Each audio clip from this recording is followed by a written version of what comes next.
Hello and welcome to the introduction to Virtual Operations Support Team, hosted by the Colorado Virtual Operations Support Team, also known as the COVOST.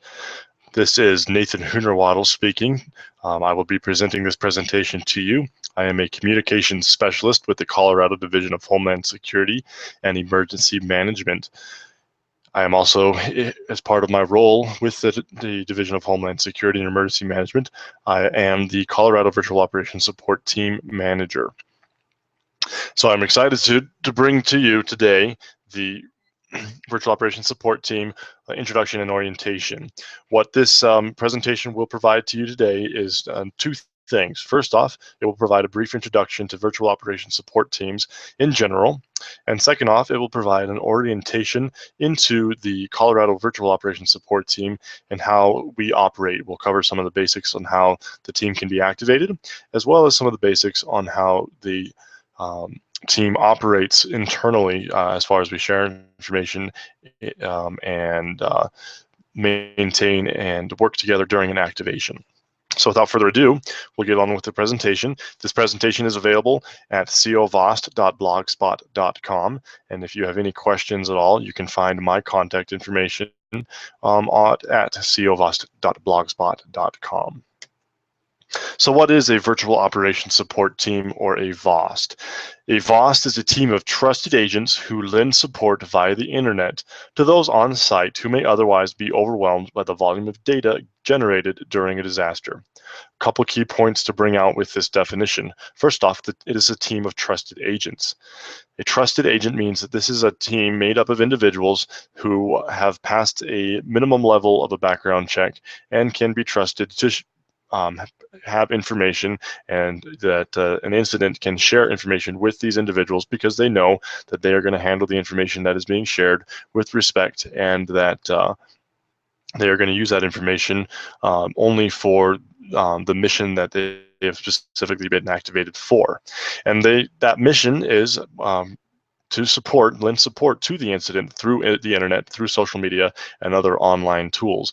And the reason why that is necessary is because during an incident, or even during a large planned event, the volume of data that's going to come forth via social media, whether it's on a Facebook, Twitter, Google+, Reddit, blog, newsfeed, you name it, there's going to be so much data that the normal incident management shop can easily be overwhelmed by that data, and a virtual operations support team can come along working remotely to assist the team that is on the ground, the response organization that is on scene. VOSTs are activated to perform specific functions in support of an affected organization and jurisdiction. What is important to note here is that a virtual operations support team is not a group of people that are acting on their own without any connection to the incident. A VOST has to be connected to the affected organization and jurisdiction and to the incident command structure that's managing that incident. It is not a group of people that are acting on their own. They are tied directly to the incident command. And this is an example chart that shows how a virtual operations support team might be connected to the incident command structure. I will note that this is just one example of how the VOST can be connected, and it is the example of how typically the Colorado virtual operations support team would be connected. We primarily connect to the incident command structure through the public information section. And so as this graph or chart shows, you have the incident commander who's connecting to the lead PIO, who is connecting with the JIC and the Joint Information Center. And within the Joint Information Center, you may have an on-scene virtual operations support team liaison. That is the individual who is on scene, who will then be connected directly to the COVOST manager.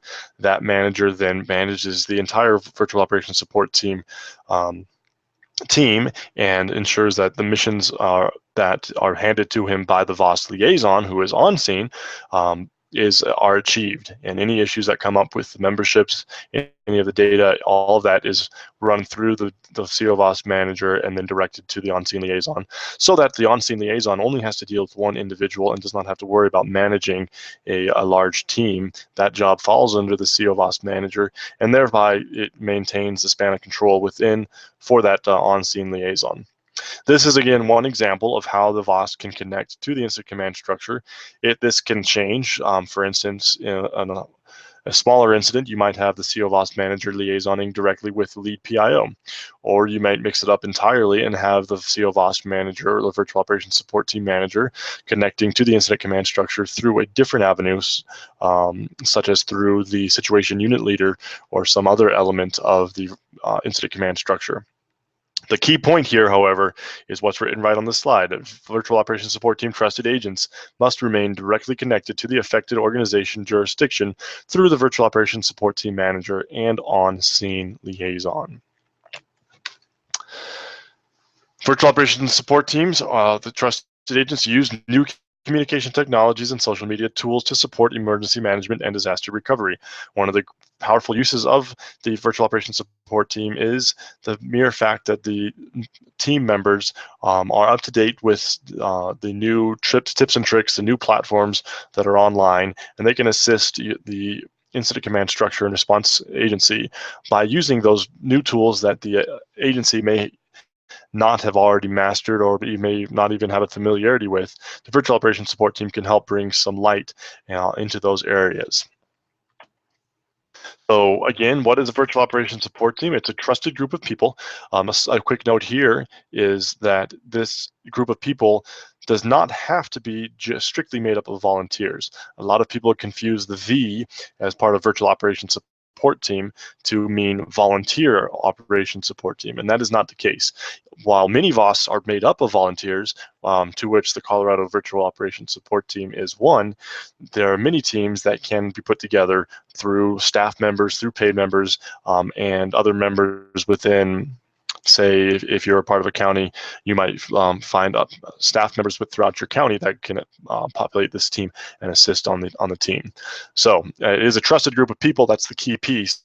And it is primarily made up of volunteers, but it does not have to be made up of strictly volunteers. Next bullet is that this group of trusted agents is attached to an official incident response and recovery agency, and is working directly with that response and recovery agency. And finally, it's supporting that agency through the innovative uses of social media and the internet. What can a virtual operations support team do for you? Primarily, they do two things. They can do, first off, and amplify your official agency message. This is really important in the world of social media, because social media is all about getting your message out and making sure that it is present, loud and proud out there in the midst of the noise that is out in the social media sphere and on the internet during an incident. If you take your message and you only have, for example, one follower, then your message only reaches one follower. But say you activate a virtual operations support team and each of them have a follower, then when you send that message, they share it with their followers, and you can see how the level of influence for that message and the reach can quickly skyrocket from there at an exponential rate.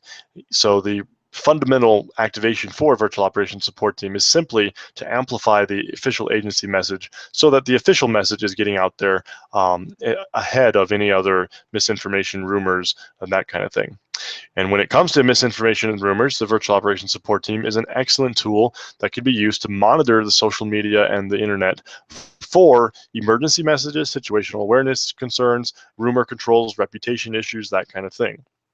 Let's take each piece at a time. Emergency messages, we live in a digital age where it is now not uncommon for individuals to cry out through social media to say that they are in need of direct support, such as if, say, their house is flooded and they can't get out, but they, for whatever reason, they can't make a phone call to 911. Or perhaps with some of the younger generations, that's not even their first instinct. Their first instinct is to open up and to share their situation. A virtual operations support team who's monitoring for those kind of messages might be able to capture that and then forward it on to the incident response structure so that a response can be made. Next piece they can monitor for is general situational awareness. So they can be monitoring to see what trends are happening. What's the mood of the social media audience? Are they scared? Are they happy? Are they concerned? Are they angry? What is the trend that is going on there?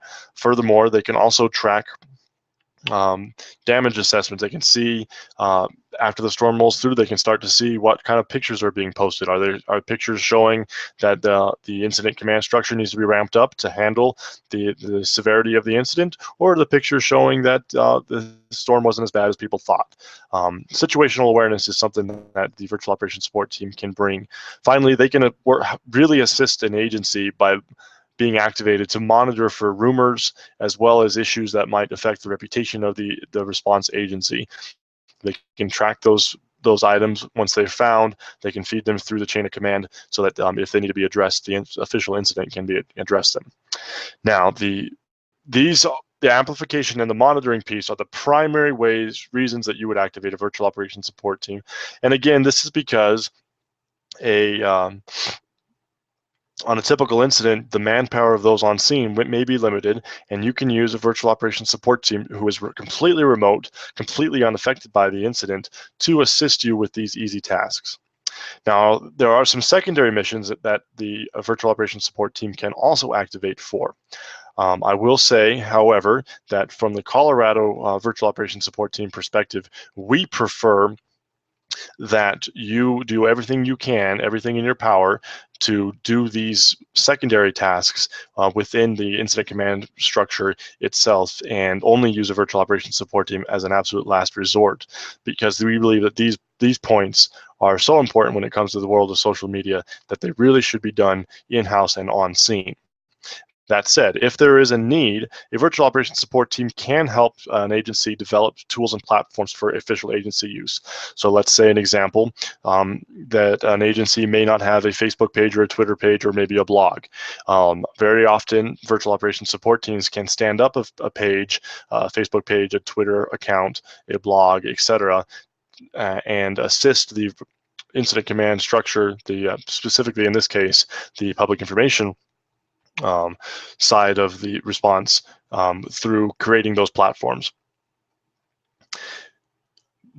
The next piece that a virtual operations support team can be helpful with is archiving any messages that the official agency posts to social media, and also any other hashtags or keyword searches, comment feeds, etc., that the official agency would request to be archived.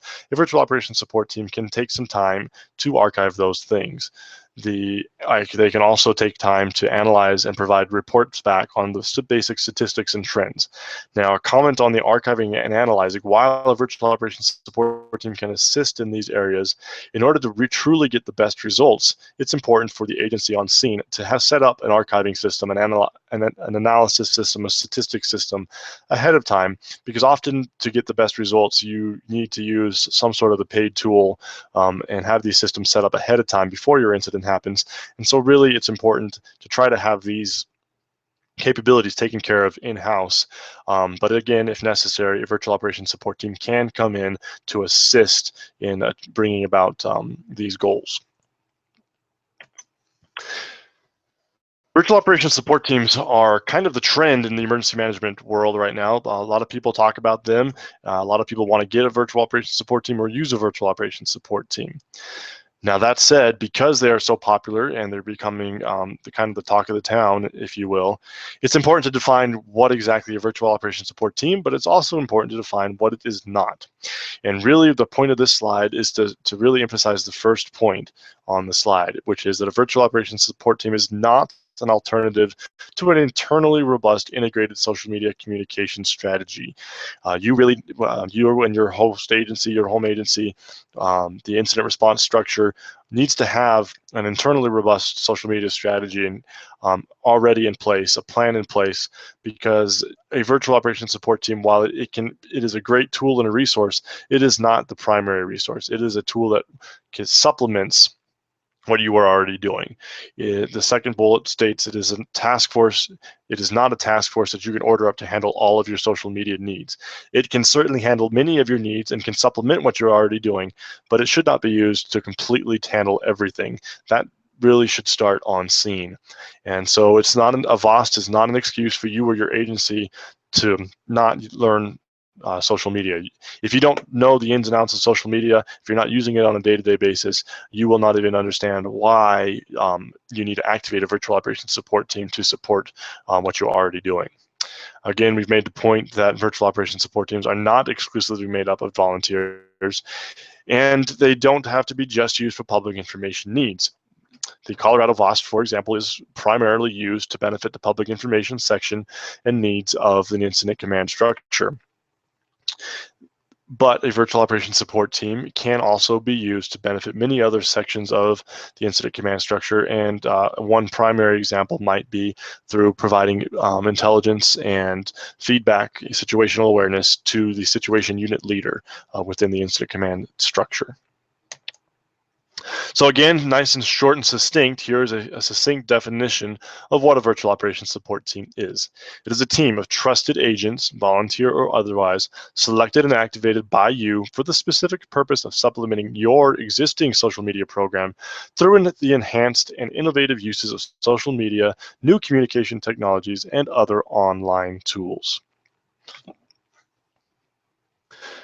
A little bit of history. Where did virtual operations support teams come from? The first VOST was set up by Jeff Phillips during the National Emergency Management Conference in 2011. You see the example tweet right up here on your screen. He wanted to use it as a proof of concept, as an exercise. Out of that exercise, it was successful, and so virtual operations support teams began to pop up here in the United States and across the globe. You can see a number of the different examples on your screen here of where teams are now. Coming out of that conference, Jeff Phillips ended up using the a virtual operations support team on the Shadow Lake fire, and a report was written to document the successes and challenges of using a virtual operations support team on that fire. You can read a little bit about that fire through what's on the slide. You could also click on the report link, and you will be able to read that entire report.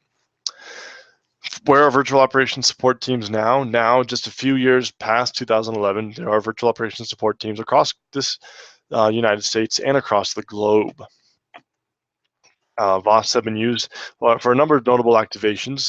They were used to assist during Hurricane Sandy, during some Oklahoma tornadoes, during a number of different fires, to include the Granite Mountain Memorial, as well as the Carlton Complex fire in 2014.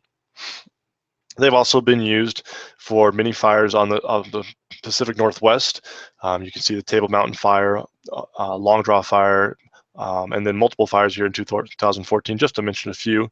And they've been used across the globe. A couple more examples in Australia, permanently activated during one of their fire seasons, and they were used in New Zealand during the volcanic eruption, and as well as an earthquake.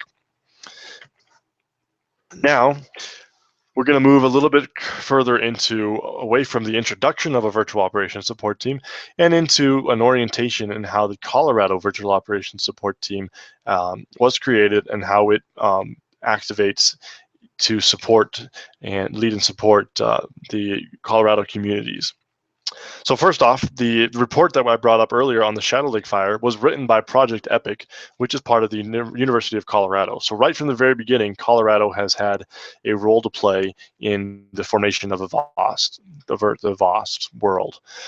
In 2013, the Jefferson County Sheriff's Office set up the Jefferson County Virtual Operations Support Team, who the purpose was primarily to activate in behalf of the Sheriff's Office and the Type 3 Incident Management Team that was run in Jefferson County. The Virtual Operations Support Team was activated in 2013 during the flooding that hit Colorado in September. The activation started out to support what was at the very beginning known as the Coal Creek Canyon flood, and soon grew to become part of the overall Jeffco flood, which was, when everything was said and done, a small subset of all of the flooding incidents that took place in September of 2013 in Colorado. The Virtual Operations Support Team was also activated to support the Public Information Unit of the Jefferson County Sheriff's Office during a memorial service that took place for a Sergeant Dave Baldwin, who was killed while on duty. Finally, We come back to Project Epic. Project Epic worked with the Jefferson County Sheriff's Office, the Jefferson County Type 3 Incident Management Team, and the JEFCO Virtual Operations Support Team to publish a paper on how social media and the VOST was used during the JEFCO flood. And you can read that report as well as the original reports by clicking on the blue links you see on your screen.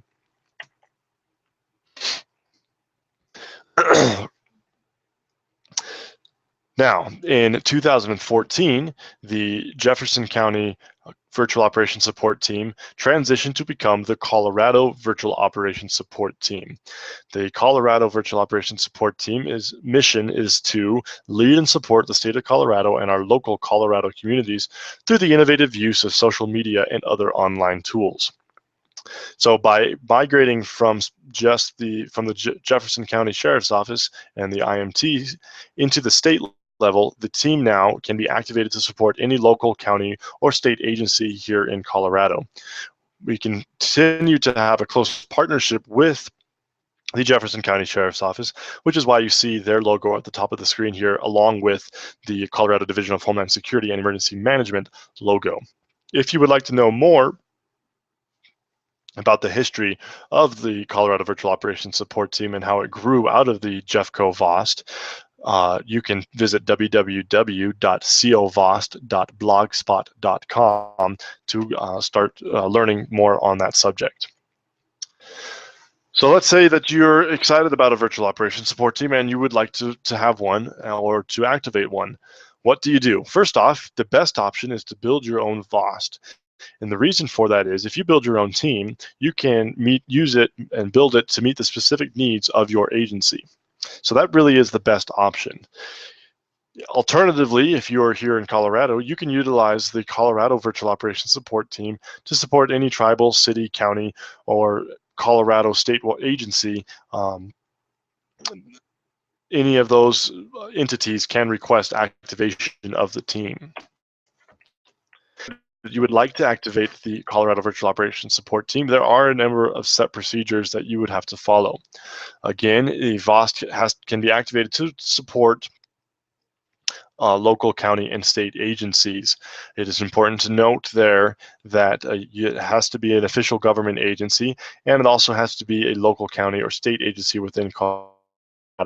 Federal agencies at this time, the Colorado Virtual Operations Support Team is unable to support directly because the mission of the Colorado Division of Homeland Security and Emergency Management is to lead and support specifically Colorado communities, and federal agencies that are operating and coming in to assist the local, county, and state agencies can benefit from the COVOST only if the COVOST is activated specifically on behalf of the local entity. If you have questions about that policy, please do not hesitate to contact me. To activate the Colorado Virtual Operations Support Team, there are a couple things that you have to do. First off, you have to familiarize yourself with the COVOST handbook. There's a link here through this presentation. There's also a link provided at covost.blogspot.com. That handbook essentially is our policies and procedures and rules as to how to operate. Next thing you'll need to do, determine who's going to be your on-scene virtual operations support team liaison. Again, we talked about it right at the very beginning. The number one thing that has to happen with a virtual operations support team is that it needs to be connected to the official incident response agency. And they do that, we connect through the on-scene VOST liaison. So it's absolutely paramount that we know who that individual will be. The Colorado Virtual Operations Support Team will primarily activate to support public affairs, the public information unit, and so that on-scene VOST liaison may end up being the lead PIO on a smaller incident, but if it's a larger incident, it may be someone within the Joint Information Center, such as the JIC manager, or perhaps a social media specific individual within the Joint Information Center. To activate the team, you'll have to complete the activation authorization form, and there are a couple things that form will ask you to define. You will need to define who is requesting the activation, and by who we mean what agency. What specific agency will the Colorado Virtual Operations Support Team be activating on behalf of? What is the duration of the activation, and who will be that on-scene VOST liaison? And how will that liaison communicate with the virtual operations support team? Will it be via phone? Will it be via email? Remember, again, that the virtual operations support team members, none of them show up on site. They are all working remotely, to include the COVOST manager. So it is very important to make sure that the on-scene liaison knows how to communicate, and the COVOST manager knows how that liaison will plan on communicating with the team. The form will also ask for some basic information regarding what keywords, hashtags, and profiles are prominent in the community, and what kind of accounts profiles are already in use by the official response agency. And finally, the most important perhaps part of the form will ask you to define what specific mission you are activating the team for. Finally, this form will have to be approved by a number of individuals, and first off, it's going to need to be approved. I have them in reverse order on this slide. It's going to need to be approved by the lead public information officer. Again, not all VOSTs activate this way, but primarily the Colorado VOST is built to support the public information section, and that's why we ask for the approval of the lead public information officer for your agency or for your incident. Followed up by approval, the slide states county, but really it should be your agency local emergency manager. And then after those two signatures are there, then the Colorado Division of Homeland Security and Emergency Management Regional Field Manager will also need to sign, as well as the COVOST manager. The reason that the county or the local emergency manager and the DHSEM Regional Field Manager are on this list is to ensure that everybody, when the team is activated, everyone who needs to know about the activation and why it's being activated takes place. We really want to respect our local communities, and we want to make sure that when the request comes through, that it is not approved until everybody who needs to know is aware that the team is going to be activated. Once this form is completed, the official request needs to be submitted, resource request needs to be submitted and approved via WebEOC. Couple points about the WebEOC pieces. First off, the Colorado Virtual Operations Support Team is a free resource. So even though we are asking that you officially submit a resource request through WebEOC, that does not mean that there's going to be any charge or cost. The team is a free resource to you. If you have concerns about submitting the form through WebEOC, you are able to get a hold of your local emergency manager, and also the DHSEM Regional Field Manager can assist in filling out the WebEOC form and formal resource request. Now let's say that you want to opt with the first option that we talked about. Instead of activating the COVOST, you want to build your own VOST. Here's a couple tips as to how you can do that. Start with a basic analysis of your existing social media program. What are you good at, and what do you need help with? Try to answer those questions and ask yourself these additional questions as to why would your team need to activate a VOST? Do you need help amplifying messages? Do you need help monitoring for situational awareness or emergency messages? Do you need help from the analytical side and the archiving side? Ask those questions, and once you've got a good feel for why you would need a VOST, then start to build that VOST and look for members in your community. Start with your local community and then extend out to the broader virtual community to add increased skill and depth to the team. Consider adding individuals from other time zones or geographical regions, even different countries, so that your team can function throughout multiple operational and without having to skip a beat. You'll want to start to build a framework for your virtual operations support team by adopting policies and procedure documents. These might include a volunteer or mutual aid agreements, and you'll want to run those paperwork by your attorney before you begin to use them. You'll want to consider whether or not you're going to do a membership qualification. The Colorado Virtual Operations Support Team does a very, very simple criminal background check through the Jefferson County Sheriff's Office. This gives us a very base level of trust that we can give to our members. You'll next want to see if you have want to set up any policies regarding to how often the team members must be a part of training. and or how often they need to participate in call-outs each year. The Colorado Virtual Operations Support Team requires that you attend one training a month and that you participate in 1/3 of all call-outs each year. Finally, you'll want to get down into the nitty-gritty details to consider how you're setting up email lists, group texting, or other alert notifications. Group.me, for example, is one tool that can be used to send mass notifications out to everybody in your team with one click. You'll want to discuss whether you're going to use a Skype chat room to stay internally communicating.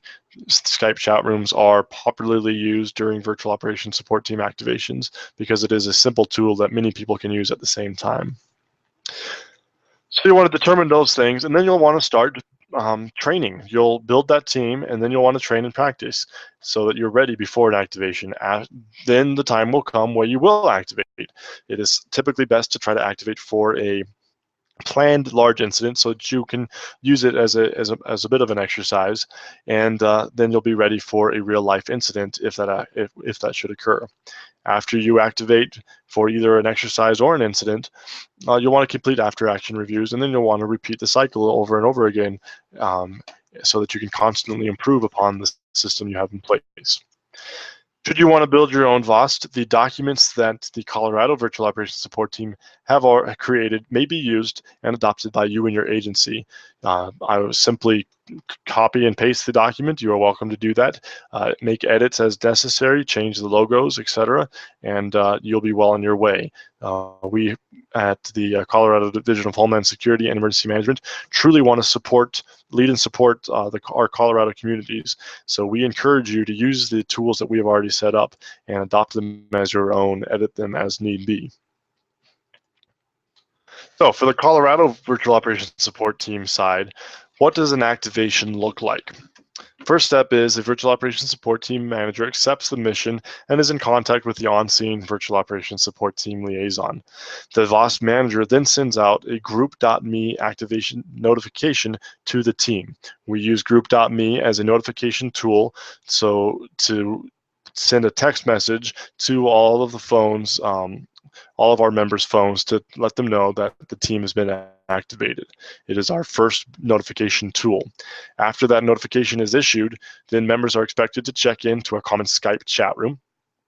And within that chat room, then VOST members can begin to talk back and forth, and then they can also move forward to the next level of integration and communication that the team has, and that's through sharing information through a Google spreadsheet workbook. That Google spreadsheet workbook is used to document and archive any social media finds and discoveries, and it's also used to help keep everybody on mission, because that's where we will post the specific mission for the day, as well as track individual time, create calendars and schedules, etc. So we primarily have 3 tools that we use to get the activation started. Again, that is the group.me notification that takes place, initial notification, the continued communication through the Skype chat room, and the official documentation and archiving that takes place in the Google spreadsheet. We'll take a look at the Google spreadsheet now so that you can have some understanding of what that looks like. This is an example workbook, the spreadsheet workbook.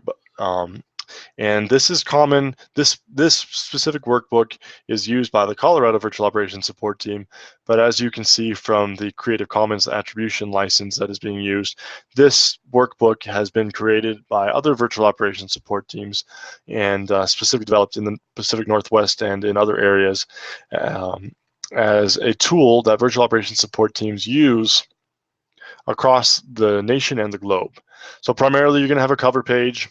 You're going to have a summary page that just talks about what the incident is and what are the specific activation missions for the virtual operations support team. You may have an activity log, which logs specific activities throughout the day, kind of like a 214 would on an incident. And you then may have a detailed modified ICS 202, 203, 204 form. We also use this as an ability to track time, so you can input your name and come through here and indicate which hours you are available for the activation. This is a powerful tool for the VOST manager to use to understand how many people are going to be activated at any given time and what's the level of depth he or she has on the team. Also track in real time the number of hours that are being committed. So here you can see I've inputted my name, an example date, and the example time in and time out. That then translate to a total time, which as an incident continues, you'll see the total time ins will be documented and you'll get a final number. That final number can then be sent over to the official incident command structure and they can use it for whatever they need it for. Specifically, if they're tracking volunteer hours, that can be a powerful tool for them in many ways. Finally, we use this as a tool to archive search results that come up, archive specific links and contact information for official agencies, as well as other key websites and resources that we may use. On this page, for example, we may archive community Facebook pages, hashtags that are popular, Reddit and subreddits, blog pages, etc.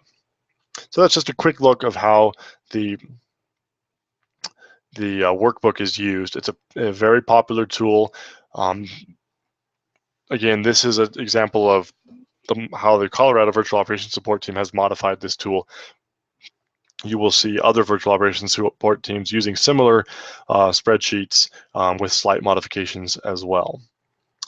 So now we're going to go back to our presentation. And we're back here on bullet 5. First, VOST members complete the missions and tasks virtually and remain in contact with the Virtual Operations Support Team Manager via the Skype and Google spreadsheet. So again, we maintain a incident command-like structure, chain of command system where the Virtual Operations Support Team members are feeding information through that Skype room, through that Google spreadsheet to the COVOST manager, who then can pass along the important information to the VOST liaison. And in that way, the VOST liaison is simply dealing with one individual and not having to manage an entire team. So again, that goes to the last 2 points here, where the Virtual Operations Support Team and on-scene VOST liaison must remain in contact throughout the entire mission. And finally, after the incident or the exercise is completed, an official after-action review is completed after the team is demobilized. So a couple final thoughts as to both the Virtual Operations Support Teams in general and the Colorado Virtual Operations Support Team specifically.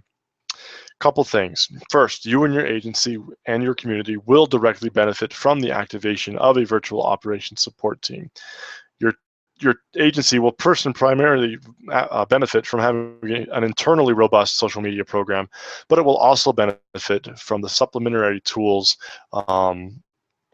and services that a Virtual Operations Support Team can provide. Building and managing your own VOST is the best way to go, and if you need help building a Virtual Operations Support Team, the Colorado Virtual Operations Support Team is here to help. Again, the Colorado Virtual Operations Support Team is now run through the Colorado Division of Homeland Security and Emergency Management, specifically through the Strategic Communications section. That Strategic Communications team does provide basic and advanced social media courses, as well as the COVOST presentation, which essentially is the presentation that you've been watching here today. If you would like to know more information about either the basic, the advanced social media course, or an in-person COVOST presentation, please do not hesitate to get a hold of myself, again, Nathan Hunerwaddle, or you can get a hold of my boss, the Strategic Communications Director, Mickey Trost. You can find our contact information on our official website, www.dhsem.state.us.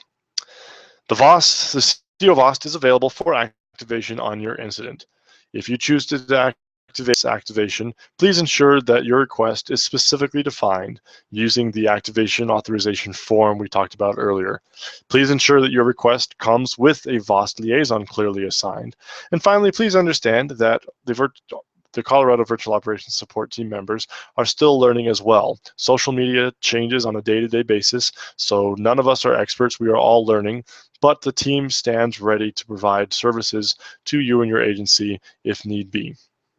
Finally, the Colorado Virtual Operations Support Team is only as successful as it The Colorado Virtual Operations Support Team is only successful when it has members who are participating and actively excited to join the team.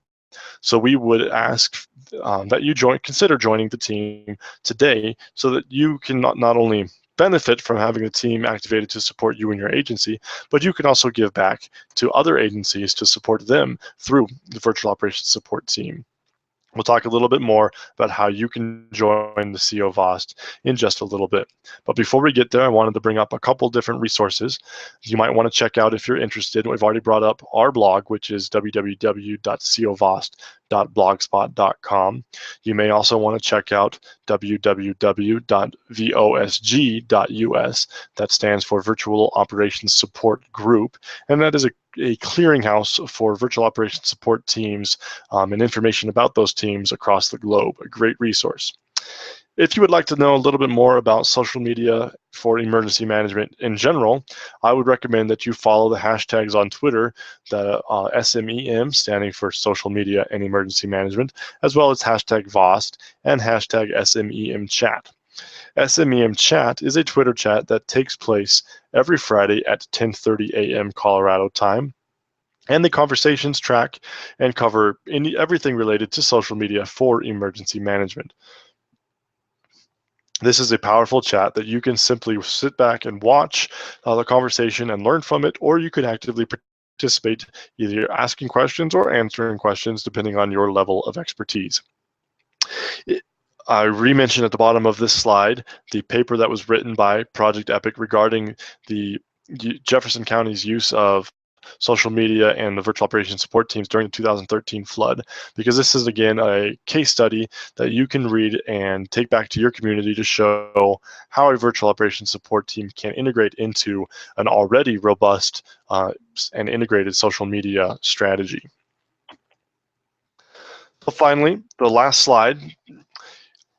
Please consider joining the Colorado Virtual Operations Support Team. As I said earlier, our team is primarily made up of volunteers. It is a volunteer-based team, and our success completely depends on the depth and energy and excitement of our membership. So we would really encourage you to join, or if you know someone who has a passion for social media and a passion for emergency management, to also consider joining. What is in it for members? We offer training and experience. The COVOST offers training once a month via a Join.me virtual webinar platform. What that means is that once a month, it's right now held on the fourth Friday of every month at 9 o'clock Colorado time, we will meet virtually through a service called Join.me, and we'll provide a training. No one has to physically drive anywhere or attend a meeting. They can simply stay at work or stay at their home office, and they can participate in the webinar. If they are unavailable on the fourth Friday of the month, they can catch the webinar at a later date, because it will be recorded and shared with the team. Each webinar will be centered on a specific training topic that is hands-on. So you will be learning hands-on social media, not simply theory, not simply concept, but hands-on information, such as how to set up, for example, a recent training was how to do geolocated searches on Twitter, and how do you do searches using a power tool such as Hootsuite to achieve the same end. Those are just quick examples of why you might want to join the team, is for that hands-on training. Each training will have a short hands-on exercise, and each member is expected to complete that exercise, but it will be a very short exercise, and so the training commitment each month is no more than 1 to 4 hours per month. In addition to the training, if you decide to join, you're committing to do that training, but you're also committing to work with the team and activate during an activation. Will ask you to participate. Remain on the team, you will be required to participate in at least one of every 3 activations. To put it in perspective, the very first year that the Colorado Virtual Operations Support Team was activated, was created, we activated 3 to 4 times throughout the year. So that should give you an idea of how many times you might activate. There is the possibility, however, that the number of activations may rise as the awareness of the team and the services it provides continues to be made known. So if you are ready to join, if you're interested in joining, or if you know someone who you might want to share this information with, I would encourage you to fill out the 2 forms that are required to join, and I'll walk you through those real quick. First, I'll walk you through the Volunteer Services Agreement. This is a very simple form, which essentially is a very basic permission that allows us to run the simple criminal background check on you. You provide your name, your address, your telephone, email, date of birth, and a driver's license number. We will then pass this information on to our partners at the Jefferson County Sheriff's Office, who will run the quick background check and will let us know if you are approved to join the team. In addition to this form, we will also ask that you complete the, let me get back to the right section here.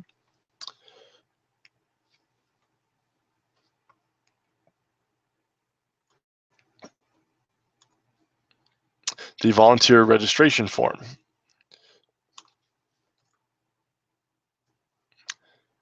This form is a little bit more detailed form, requires a little bit more information, and it looks like I copied over the wrong one. Bear with me one moment.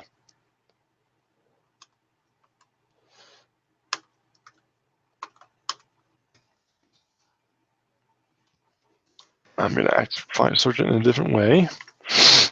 All of these forms are available at covost.blogspot.com. That is the website you're looking at right now. If you come over here to the forms section,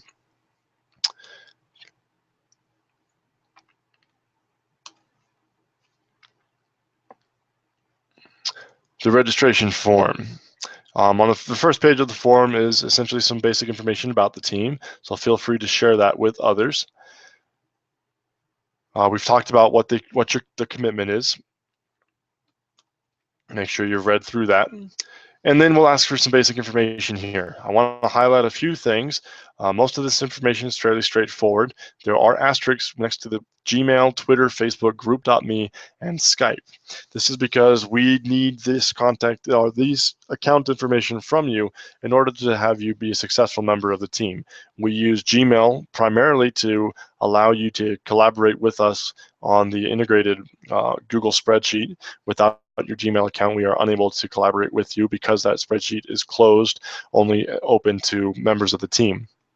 We also need a Twitter and Facebook profile because the monitoring Twitter and Facebook are the bread and butter primary uses for a virtual operations support team. So it's mandatory for you to have those platforms and have a basic understanding of how to use those platforms for amplification and monitoring purposes.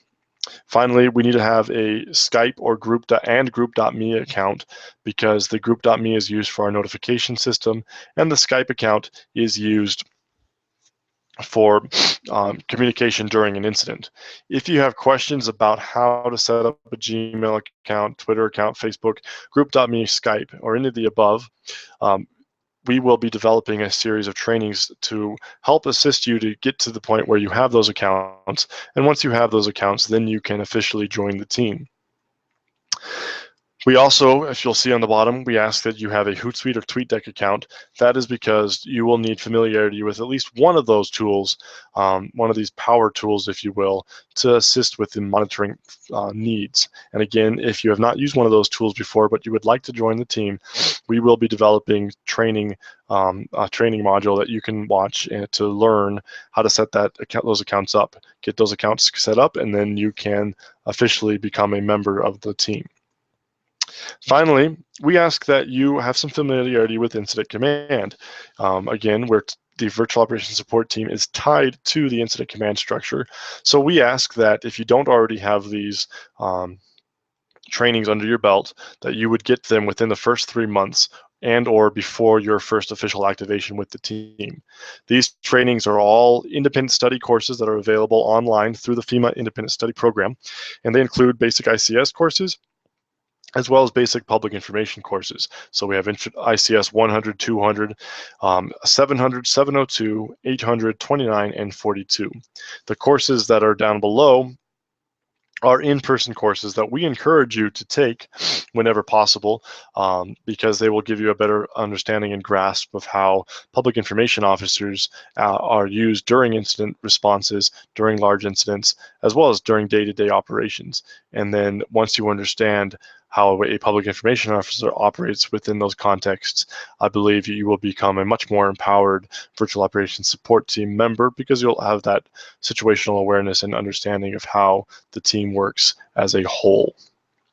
If you are interested in filling out these forms, please do fill them out and send them to covost@gmail.com. If you have any questions, please do not hesitate to contact me at 720-879-2462. Additional information can also be found by visiting our blog at covost.blogspot.com. And with that, we'll wrap up this introduction and orientation to virtual operations support teams and the Colorado Virtual Operations Support Team.